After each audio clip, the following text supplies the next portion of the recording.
A circle. BC is a chord 10 centimeters, centimeters ito, centimeters long. CD is another chord, no? Dapat another chord yan. Is another chord. Angle BDC is 18. What is the area of the circle in centimeters? Okay?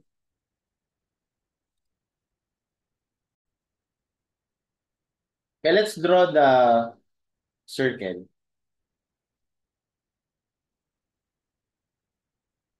Okay?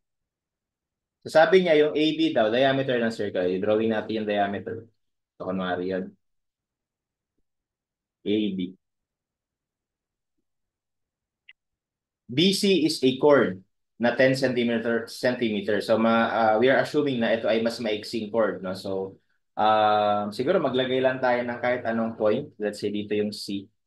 So ibig sabihin yung chord na yan ito.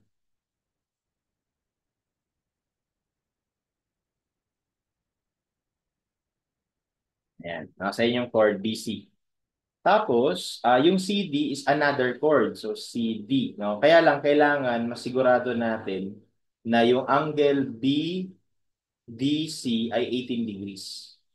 So, based on that, ano daw yung area? Basically, kailangan natin dito radius. No? Kailangan natin dyan ng radius. Okay, so, let's say, nandito yung D. Kasi nandito. Kaya kahit dito. Kasi kailangan maliit lang yung ano BDC.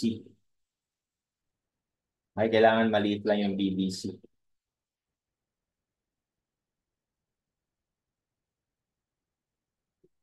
Siguro kahit dito na lang.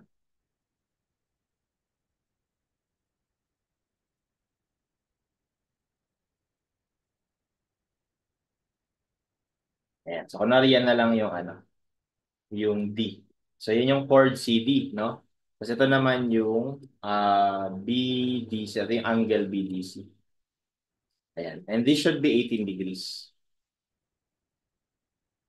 Ayan. So, ang tanong, ano daw yung area ng circle? So, again, o nga pala, ang chord BC ay given 10. Okay, so ang tanong dito, ano daw yung area? So kailangan natin yung radius, no?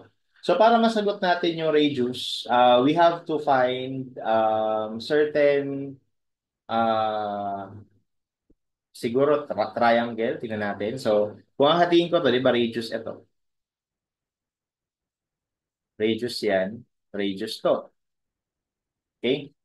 And then, what else?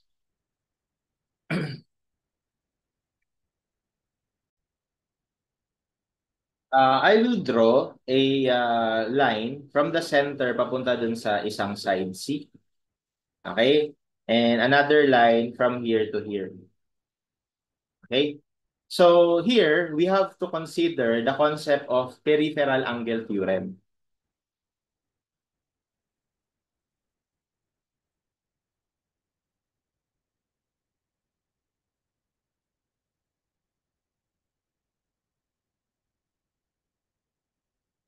Okay, wherein it states that kung meron kang circle, tas meron kang peripheral angle, let's say ito yon. Okay? So, kapag ka nag-drawing ka ng central angle, galing doon doon din sa endpoints ng peripheral angle, ito daw matik na twice ng peripheral angle. So in this scenario, kung mapapansin natin, itong angle na to, 18 degrees, that is considered to be a peripheral angle to this arc. Okay? And lumalabas din na yan din yung same arc na um, kung saan naka-open itong central angle na to. So ibig sabihin, kung ito yung peripheral angle, ito yung theta. So itong central angle ko ngayon dapat twice ng theta. So ibig sabihin, this should be 36 degrees. Okay? And ang next goal natin, makuha yung R. So para makuha naman yung R, ang gagawin natin is magdodrawing tayo ng line from the center papunta dun sa chord. No? Actually, papunta dun sa chord. Alright? So, yeah. No? So, tapos kunin natin to. Kunin natin tong triangle na to. Okay? So, pag ginawa natin yung triangle na yan,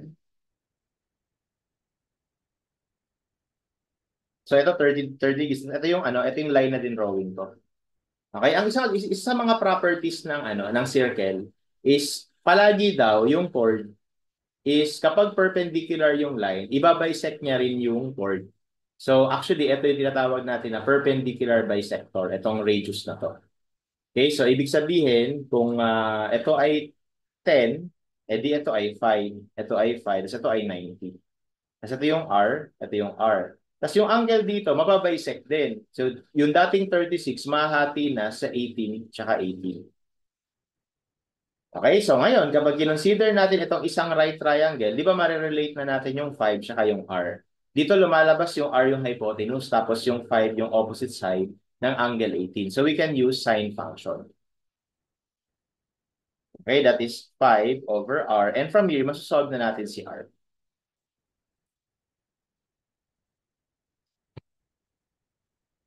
So that is 5 over sine 18. So that gives us 16.18. And therefore, the area of the circle is just pi r squared.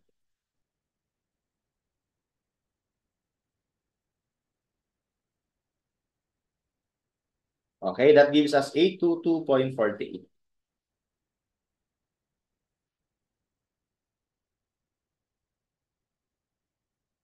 Okay? Alternatively, mula dito sa triangle na to, dito ko na isulat sa gilid. So, ulitin ko lang, no, ito. Alternatively, kung ayaw mo maghati, ito ay 10, ito ay R, tapos ito ay 36. So, dito, pwede ka naman mag-cosine law.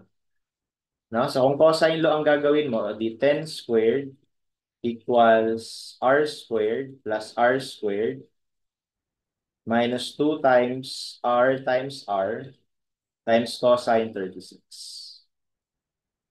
Okay, and you should get the same radius. Pwede rin yun. Okay? Importante lang, mabuo mo itong triangle na to. Okay, so ang sagot natin is letter B, and that's how we solve this problem.